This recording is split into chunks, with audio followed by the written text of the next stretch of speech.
Saudações a todos. Meu nome é Helen de Carvalho, sou preceptora de residência médica do Hospital de Base do Distrito Federal. Sou membro da Comissão de Biotecnologia da Sociedade Brasileira de Reumatologia, especialista em reumatologia pela Sociedade Brasileira de Reumatologia e participei da implantação do Biobada Brasil, onde eu sou atualmente também pesquisadora.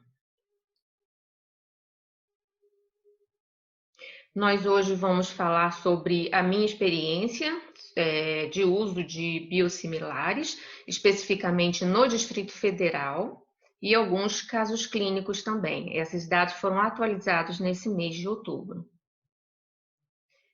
Vamos começar com o infliximab.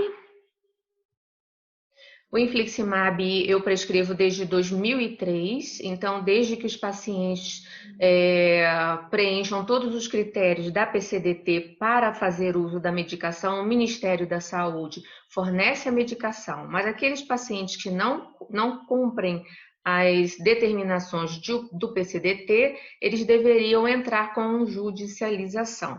Porém, o governo do Distrito Federal, ele abrevia essa etapa e fornece essa medicação para esses pacientes. Então, até agosto de 2016, eles estavam recebendo normalmente pelo Distrito Federal, pelo governo, sendo que foi feito um aviso, um alarme, dizendo que não mais seria o infliximab originador, e sim o biosimilar.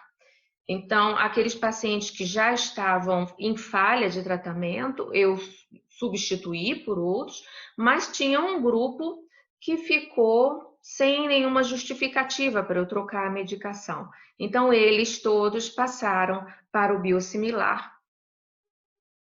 E é esse grupo de pacientes, a maioria com espondilite anquilosante, e é importante mostrar que o tempo de uso da medicação já era bem longo, todos eles em remissão, alguns pacientes em uso de imunossupressores, prednisona, e alguns deles também já portadores de algumas comorbidades.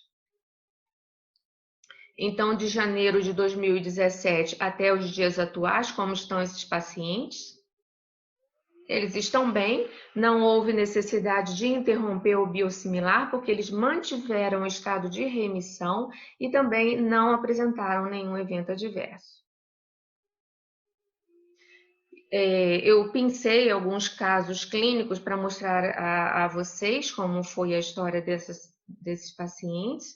Esse primeiro caso clínico é uma paciente do sexo feminino, de 29 anos, tem espondilite anquilosante B27 positivo, levou 2 anos de demora de diagnóstico, história familiar dela é importante, com pai e irmão também portadores de espondilite, e iniciou o infliximab originador em fevereiro de 2012. Ela já estava em uso de 3 anos e 9 meses do originador. A indicação para o infliximab, nesse caso, foi porque ela era uma paciente portadora da forma predominante axial e tinha uma proteína C reativa muito elevada, além de uma clínica muito exacerbada e incapacitante.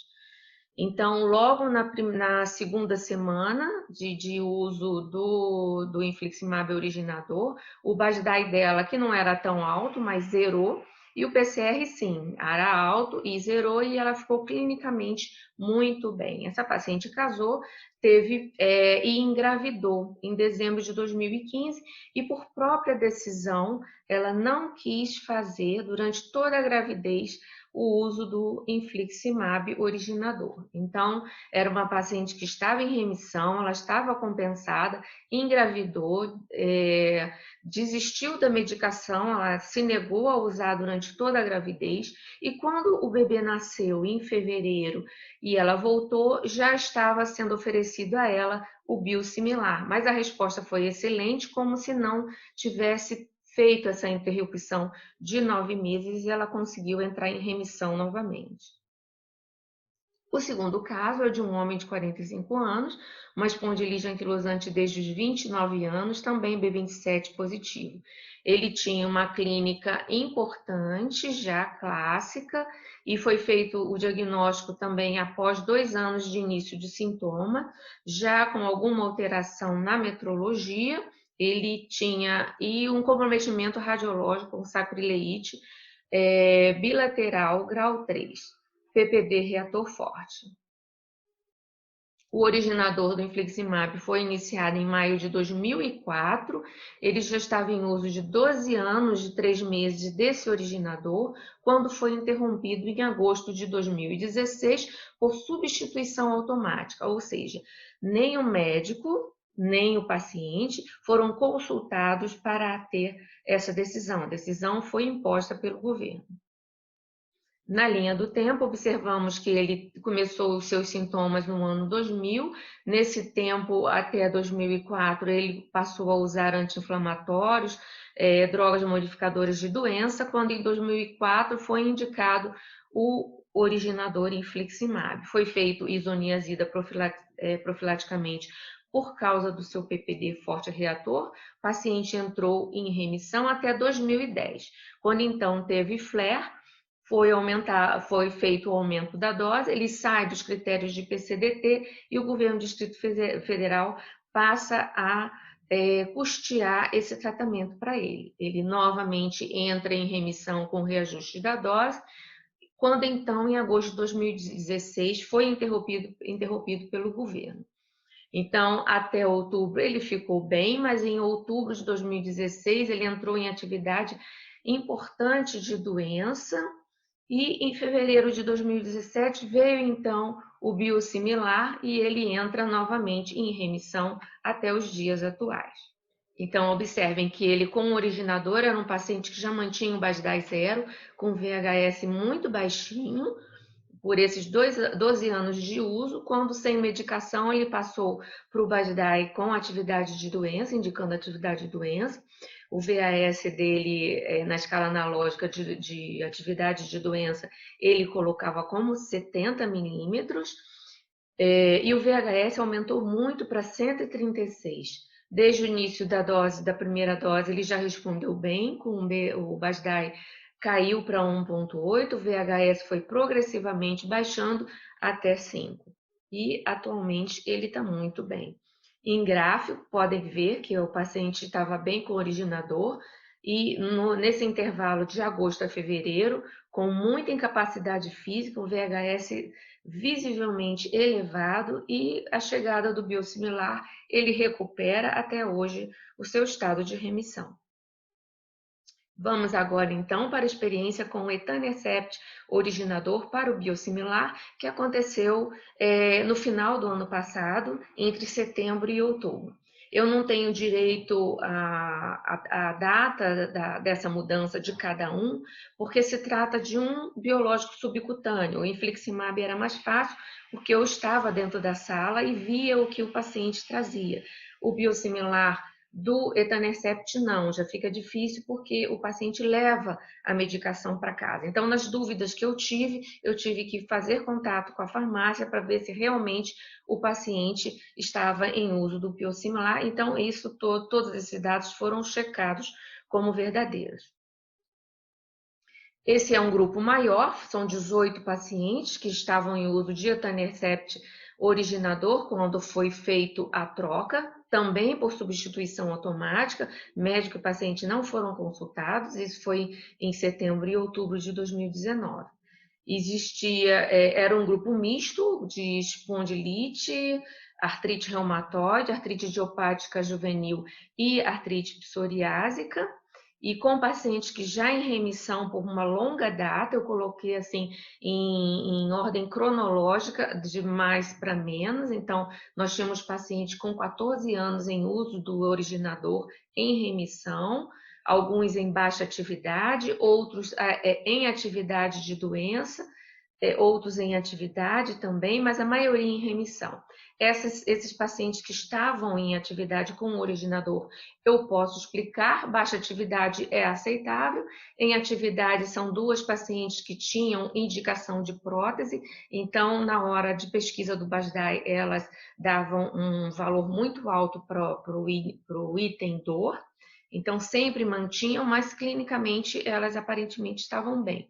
E um outro paciente que era um paciente que ele tinha uma fibromialgia refratária, muito poliqueixoso, muito deprimido, por problemas sociais. Então, a gente não trocava a medicação porque via que era um problema mais psicossomático do que realmente orgânico, porque os exames dele sempre se mantiveram com provas de atividade inflamatória negativas.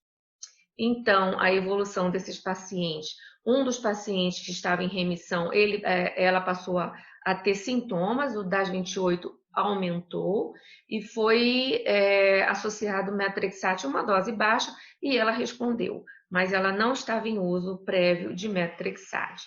Esse outro paciente é uma artrite psoriásica, ele está queixando-se de dor torácica anterior, muito sugestivo de entesopatia.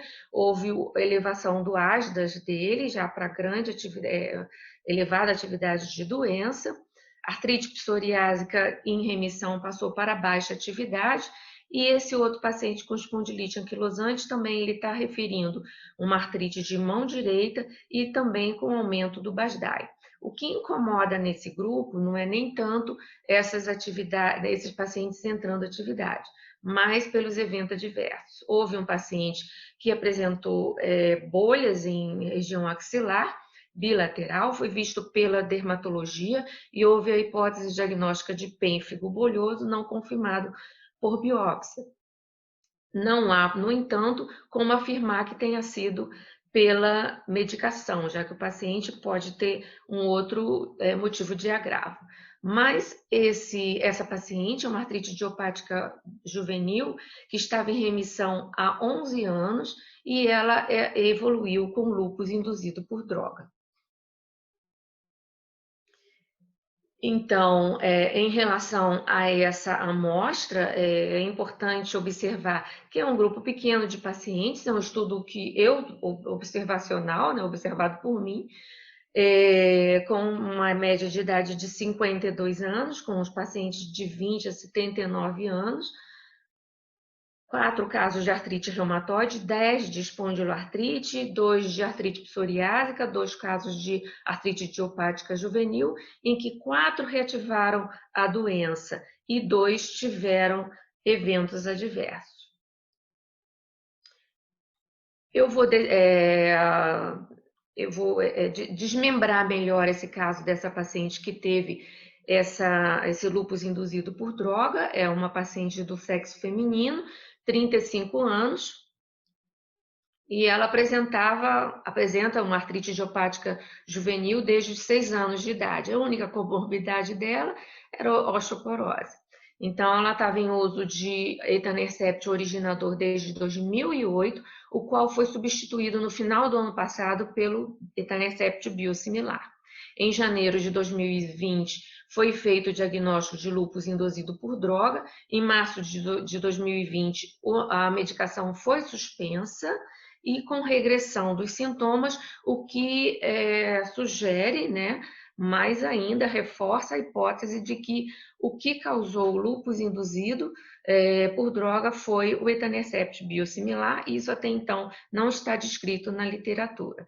É importante dizer que existem casos descritos de lúpus induzido pelo uso do anti-TNF, tanto do infliximab quanto do etanercept, a adalimumab menos frequente. Eu mesmo tenho um caso, já há muitos anos, de lúpus induzido pelo uso de infliximab que regrediu com a suspensão da medicação. Então, para mostrar melhor esse caso, que eu acho que vale a pena pensarmos nisso, né? Então, é uma paciente com artrite idiopática juvenil, foi diagnosticada em 1991. Em 2008, ela iniciou com etanercept originador e no final de 2019, ela foi migrada para o biosimilar. Então, janeiro de 2020 evoluiu com dor pleurítica, que não foi confirmada pela TC a presença de pleuris, nódulos sobre as articulações das mãos, uma astenia intensa, incapacitante, fenômeno de Renault, e a avaliação laboratorial mostrou uma CPK elevada. Na eletroneuromiografia só mostrou uma mononeuropatia de membro inferior. O FAN dela positivou para 1/2560 nuclear pontilhado grosso. O anti-ACM dela foi positivo, anti-RO negativo, anti-RNP também. E quando em março foi suspenso o etanercept biosimilar, foi feito um combo de hidroxicloroquina com metrexate, prednisona, com melhora importante do quadro. Atualmente ela está clinicamente bem, e amlodipina para melhorar o fenômeno de Renault. As minhas considerações finais é que devemos ver sim com atenção para esse caso isolado, mas lembrar que 5 registros em países nórdicos conseguiram juntar 2.334 pacientes com espondiloartrite, sem uso prévio de biológico, ou seja, paciente biológico naive, o que retira o fator nocebo, né, para mostrar alguma perda de eficácia. E em gráfico eles mostraram que a retenção do infliximab originador e do etanercept originador foi paralela à retenção dos biosimilares. Então foi um grupo bem maior, não tem como comparar com o meu grupo de 18 pacientes ou de 9 pacientes. Então, mas que é importante ficarmos atentos para esses casos e sim notificar quando acontecer.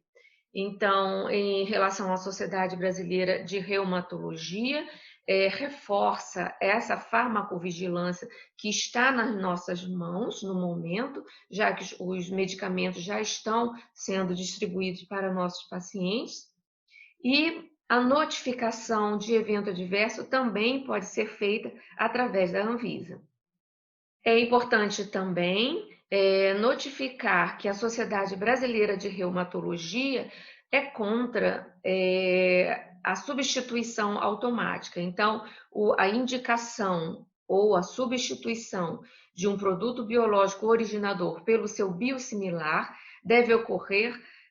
não deve ocorrer sem a notificação e o consentimento prévio do médico prescritor em compatibilidade com a opinião do seu paciente. Conclusão, né, desses casos de vida real que eu trouxe para vocês é que, apesar da interrupção do infliximab de referência, o reinício com o infliximab biosimilar de 9 pacientes recuperou o estado de remissão anterior. Não houve perda de eficácia, a avaliação já está sendo feita por quase 3 anos com o infliximab biosimilar. Não houve eventos adversos com o uso do infliximab biosimilar, apesar do uso concomitante de imunossupressores e presença de comorbidades. Não houve necessidade de dose de ataque do biosimilar no momento da troca, é como se fosse uma continuidade do mesmo tratamento, a mesma droga, então o que significa que não houve a formação de anticorpos para esse biosimilar. É preciso mais tempo, no entanto, para avaliar a eficácia e segurança do etanercept biosimilar. Então, agradeço pela atenção, era isso que eu gostaria de mostrar a vocês. O meu muito obrigada. Qualquer dúvida ou contato pode ser feito pelo meu e-mail que está na tela.